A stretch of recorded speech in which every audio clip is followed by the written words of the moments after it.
ഈശോ മിശിഹായിൽ സ്നേഹം നിറഞ്ഞവരെ, ആദ്യ കുർബാന സ്വീകരണത്തിന് ഒരുക്കമായ ക്ലാസ്സുകൾ ഇപ്പോൾ നമ്മുടെ പള്ളികളിലൊക്കെ നടന്നുകൊണ്ടിരിക്കുകയാണ്. എൻ്റെ പള്ളിയിൽ നടന്നുകൊണ്ടിരിക്കുകയാണ്. അപ്പം അതിൽ പിള്ളേരോട് ഞാൻ പറഞ്ഞു, നിങ്ങൾ കള്ളം പറയണത് എണ്ണണമെന്ന് പറഞ്ഞു. ഞാൻ ആദ്യത്തെ ദിവസങ്ങളിൽ അവരോട് പറഞ്ഞതാണ്, കള്ളം പറയണത് എണ്ണണം, എന്നിട്ടത് കുറച്ച് കൊണ്ടുവരണം. എന്നിട്ട് ആദ്യ കുർബാന സ്വീകരണത്തിൻ്റെ ഡേറ്റ് ആകുമ്പം അത് ഒട്ടുമില്ലാതാക്കണം. അപ്പോൾ രണ്ടാമത്തെ ദിവസം ഒരുത്തം വന്നിട്ട് അടുത്ത് പറഞ്ഞ്, അച്ഛാ ഞാൻ 15 കള്ളം ഇതുവരെ ഇപ്പോൾ പറഞ്ഞിട്ടുണ്ട്, നിലവിൽ ഇപ്പോൾ 15 കള്ളം ഉണ്ടെന്ന് പറഞ്ഞു. പിള്ളേരെല്ലാവരും ഭയങ്കരമായിട്ട് അങ്ങ് ചിരിച്ചു. ഞാൻ പറഞ്ഞു, നാളെ നീ ഇത് ഒരെണ്ണമെങ്കിലും കുറയ്ക്കണമെന്ന് പറഞ്ഞു.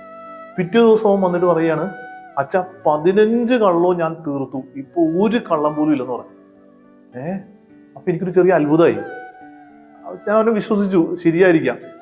പക്ഷെ മൂന്നാമത്തെ ദിവസം അവൻ ഓടി വന്നിട്ട് എൻ്റെ അടുത്ത് പറയുകയാണ്, അച്ഛാ ഇന്നലെ ഒരു കള്ളം പോലും ഇല്ലായിരുന്നു, ഇന്നത് 23 കള്ളായെന്ന് പറഞ്ഞു. എന്നിട്ട് അവസാനം അവൻ എൻ്റെ അടുത്ത് പറഞ്ഞ കേസാണ്, അച്ഛാ ഈ ആദ്യ കുർബാന സ്വീകരണത്തിന് ഇപ്പൊ അച്ഛൻ സമ്മതിച്ചാലും ഈശോ സമ്മതിക്കുമെന്ന് തോന്നണില്ല. കാരണം ഞാൻ ഈ 15 കുറച്ച് 0 ആക്കി, പിറ്റേ ദിവസം അത് 23 ആക്കി. ഈശോയൊക്കെ ഇത് സഹിക്കുക? ഇന്നത്തെ വചനത്തില് അതിനൊരു സിമ്പിൾ ഉത്തരവുണ്ട്.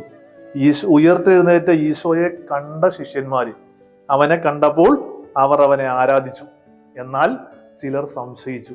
വചനത്തിൽ അത് കൃത്യമായിട്ട് പറയുന്നുണ്ട്. ഈശോയുടെ 11 ശിഷ്യന്മാരെ ഉണ്ടായിരുന്നുള്ളൂ അവിടെ. ആ 11 ശിഷ്യന്മാരിൽ കുറെ പേര് ആരാധിച്ചു, കുറച്ചു പേർക്ക് സംശയം ഉണ്ടായി.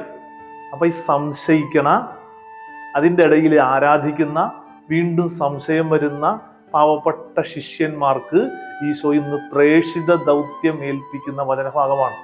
അതുകൊണ്ട് ഇപ്പൊ ആദ്യ കുർബാന സ്വീകരണത്തിന് ഒരുങ്ങുന്ന മക്കളുണ്ടാവും. നമുക്ക് എല്ലാവർക്കും ഉള്ള സംശയമാണ്, ഈശോ നമ്മളെ അങ്ങ് സമ്മതിച്ചു തരുക? നമ്മൾ ഈ 15 കള്ളം, പിന്നെ ഒരു കള്ളം, പിന്നെ ദേ പോകുന്ന 23 കള്ളം, അങ്ങനെയൊക്കെ പോണ നമ്മളെ ഈശോ അക്കോമഡേറ്റ് ചെയ്യുക? ഈശോ സഹിക്കുക? ഈശോയ്ക്ക് അറിയാന്നേ, നമ്മൾ ഈശോയെ ആരാധിക്കുമ്പോഴും ഈശോയെ സംശയിക്കണ ഒരു മനസ്സ് നമുക്ക് ഉണ്ടെന്ന് ഈശോയ്ക്ക് അറിയാം. ആ ബലഹീനരായ നമ്മളെയാണ് ഈശോ ഇന്ന് ദൗത്യം ഏൽപ്പിക്കണേ. 11 ശിഷ്യന്മാരെ മാത്രമല്ല, നമ്മളെ എല്ലാവരെയും ഈശോ ദൗത്യം ഏൽപ്പിക്കുന്നത്. 3 കാര്യങ്ങൾ ചെയ്യാനാണ് ഈശോ ഈ ദൗത്യം ഏൽപ്പിക്കുന്നത്. ഒന്ന്, ജ്ഞാനസ്നാനം നൽകാൻ. രണ്ടാമത്തത്, ഈശോ പറഞ്ഞു തന്ന കാര്യങ്ങള്, ഈശോ ചെയ്തു തന്ന കാര്യങ്ങള് മറ്റുള്ളവരെ അനുസരിപ്പിക്കാൻ, അവരെ കൊണ്ട് അത് ചെയ്യിപ്പിക്കാൻ. മൂന്നാമത്തെ ഒന്നുണ്ട്, യുഗാന്തം വരെ ഞാൻ എന്നും നിങ്ങളോട് കൂടി ഉണ്ടായിരിക്കും. ഈശോ പറയുന്ന ഒരു വാക്കാണ്. 2 കാര്യങ്ങൾ നമുക്ക് ചെയ്യാനുള്ളതാണ്, ഒരു കാര്യം ഈശോ ചെയ്യുമെന്നുള്ള ഉറപ്പാണ്. എനിക്കിന്ന് ചോദിക്കാനുള്ളൊരു കാര്യം, ഈ 3 എണ്ണത്തിൽ ഏറ്റവും പ്രാധാന്യമുള്ളത് ഏതിനാണ്? ഈ കല്യാണമൊക്കെ പള്ളിയിൽ നടക്കാറുണ്ട്. ഇപ്പൊ സ്വന്തം പെങ്ങളുടെ കല്യാണത്തിന് വേണ്ടി ആങ്ങള ഒരുക്കം നടത്തിയാണ്. അവൻ വരുന്നു, ഹോള് ബുക്ക് ചെയ്യുന്നു, കുർബാനയുടെ കാര്യങ്ങളൊക്കെ ഏൽപ്പിക്കുന്നു, പാട്ടുകാരെ ഏൽപ്പിക്കുന്നു, ഭക്ഷണം ഏൽപ്പിക്കുന്നു, ഓടി നടക്കുവാണ്. ഞാൻ ചിലപ്പോഴൊക്കെ കണ്ടിട്ടുണ്ട്, ഈ ആങ്ങളയ്ക്കുണ്ടല്ല, ഈ പെങ്ങളെ പൊന്നുപോലെ സ്നേഹിക്കണ ആങ്ങളയ്ക്ക് ഈ പെങ്ങളുടെ കെട്ടു കുർബാന എന്ന് വെച്ചാൽ കല്യാണം നടക്കണ ആ വിശുദ്ധ കുർബാനയിൽ പങ്കെടുക്കാൻ പറ്റാതെ വരും. ആ കുർബാന നടക്കുന്ന ഇടയ്ക്ക് അവൻ ഹോളിലായിരിക്കും. അവന്റെ പ്രയോറിറ്റി എവിടെയാണ്?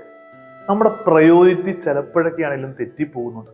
ശരിക്കും അവൻ വേറെ ഒന്നും ചെയ്തില്ലെങ്കിലും അന്ന് അവൻ ഏറ്റവും പ്രാധാന്യത്തോടെ ചെയ്യേണ്ടത് അവന്റെ പെങ്ങളുടെ കല്യാണം നടക്കണ വിശുദ്ധ കുർബാനയിൽ കയ്യും കൂപ്പി പ്രാർത്ഥിച്ച് നിൽക്കുക എന്നുള്ളതല്ലേ? ബാക്കിയുള്ളത് നടത്തണം. പക്ഷേ ഇത് വിട്ട് കളഞ്ഞിട്ട് അതിലേക്ക് പോകുന്ന ഒരു സ്വഭാവം നമുക്കില്ലേ? അതുകൊണ്ടാണ് ഞാൻ ഇന്ന് ചോദിക്കണേ, ഈ 3 എണ്ണത്തിൽ ഏറ്റവും കൂടുതൽ പ്രാധാന്യമുള്ളത് എന്തിനാ? ചിലപ്പോഴൊക്കെ ആണെങ്കിലും സഭയ്ക്ക് വഴിതെറ്റി പോണത് ജ്ഞാനസ്നാനം കൊടുക്കുന്നതാണ് ഞങ്ങൾക്ക് ഏറ്റവും പ്രാധാന്യമുള്ളത് വിചാരിക്കുമ്പോഴാണ്. അല്ലെങ്കിൽ ഈശോ പറഞ്ഞ കാര്യങ്ങൾ ഈ ലോകത്തുള്ള എല്ലാവരെയും കൊണ്ട് അനുസരിപ്പിക്കാനുള്ളതാണ് ഞങ്ങൾക്ക് ഏറ്റവും പ്രാധാന്യമുള്ളത്. അതുകൊണ്ട് ഈശോ അങ്ങനെ പറഞ്ഞിട്ടുണ്ട്, നിങ്ങൾ ഇങ്ങനെ ചെയ്തേ പറ്റുള്ളൂ. ചില കടുംപിടുത്തങ്ങളിലേക്കും ദുർവാശികളിലേക്കും പിടിവാശികളിലേക്കും സഭ കടന്നു പോയിട്ടുള്ളത് ഈ രണ്ടാമത്തെ ഒന്നിന് വളരെ പ്രാധാന്യം കൊടുത്തേക്കുന്ന സമയത്താണ്. പക്ഷേ ഇതിനേക്കാളുമൊക്കെ പ്രാധാന്യമുള്ളത് മൂന്നാമത്തതിനാ. ഈശോ തരണ വാക്കുണ്ടല്ല, യുഗാന്തം വരെ എന്നും ഞാൻ നിങ്ങളോടുകൂടി ഉണ്ടായിരിക്കും. ഈശോ നമ്മളുടെ കൂടെ ഉണ്ടായിരിക്കുമെന്ന വാക്കുണ്ടല്ല, അത് നമുക്ക് തരുന്ന ഒരു ഉത്തരവാദിത്വമുണ്ട്. എന്താണെന്നറിയാവാ? ഞാൻ ഈശോയുടെ കൂടെ തന്നെ ഉണ്ടോ എന്ന് അന്വേഷിക്കാൻ. അത് നമ്മൾ അന്വേഷിച്ചുകൊണ്ടിരിക്കണം. ഞങ്ങളൊക്കെ കാറ്റഗിസം പഠിച്ചുകൊണ്ടിരുന്നപ്പം എറണാകുളം അതിരൂപതയുടെ ഒരു വർഷത്തെ കാറ്റഗിസം മുദ്രാവാക്യമുണ്ട്. അതിങ്ങനെയായിരുന്നു: യേശുവിനൊപ്പം തിന്മയ്ക്കെതിരെ. അന്ന് എൻ്റെ പള്ളിയിലെ വികാരി അച്ഛൻ, പെരുമാലിൽ അച്ഛനാ, മരണമടഞ്ഞു പോയ അച്ഛൻ, അച്ഛൻ പറഞ്ഞൊരു വാക്ക് ഇപ്പോഴും എൻ്റെ മനസ്സിലുണ്ട്. ഈ പ്രാവശ്യത്തെ മുദ്രാവാക്യം എന്താണ് മക്കളെ എന്ന് അച്ഛനെ ചോദിച്ചു. അപ്പൊ ഞങ്ങൾ എല്ലാവരും പറഞ്ഞു, യേശുവിനൊപ്പം തിന്മയ്ക്കെതിരെ. ആരും തിന്മയ്ക്കെതിരെ വടിയും വാളും എടുത്ത് പോകുമെന്ന് വേണ്ട കേട്ടാ. ഈശോയോടൊപ്പം ഉണ്ടോ ഇല്ലയോ എന്ന് നോക്കിയാൽ മതി. ഈശോയോടൊപ്പമാണ് നിങ്ങളെങ്കിൽ നിങ്ങൾ ഉറപ്പായിട്ട് തിന്മയ്ക്കെതിരായിക്കോളൂ. അന്ന് അച്ഛൻ പറഞ്ഞ വാക്ക് ഇപ്പോഴും എൻ്റെ മനസ്സിലുണ്ട്. അതുകൊണ്ട് ഈ ഒരു പ്രേക്ഷിത ദൗത്യം നമ്മളെ ഏൽപ്പിക്കുമ്പോഴല്ല, നമ്മൾ അതും ഇതും ഒക്കെ ചെയ്യാൻ ഓടി നടക്കണ്ട. പ്രേക്ഷിത ദൗത്യം നമ്മൾ പോലും അറിയാതെ നമ്മൾ ചെയ്യും. പ്രേക്ഷിത ദൗത്യം എന്ന് പറയുന്നത്, സുവിശേഷവൽക്കരണം എന്ന് പറയുന്നത് ഓരോ ക്രിസ്ത്യാനിയുടെയും ജീവിതത്തിൽ അവൻ പോലും അറിയാതെ നടക്കേണ്ട ഒന്നാണ്. എന്താണ് അതിന് വേണ്ടതെന്ന് അറിയാവാ? ഈശോയോടൊപ്പം ഞാൻ ഉണ്ടോ എന്ന് അന്വേഷിച്ചാൽ മാത്രം മതി. അത് ആത്മശോധന ചെയ്താൽ മതി, അത് പരിശോധിച്ചുകൊണ്ടിരുന്നാൽ മതി. ഈശോയോടൊപ്പം നമ്മൾ ഉണ്ടോ, നമ്മൾ പോലും അറിയാതെ നമ്മൾ സുവിശേഷവൽക്കരണം നടത്തും.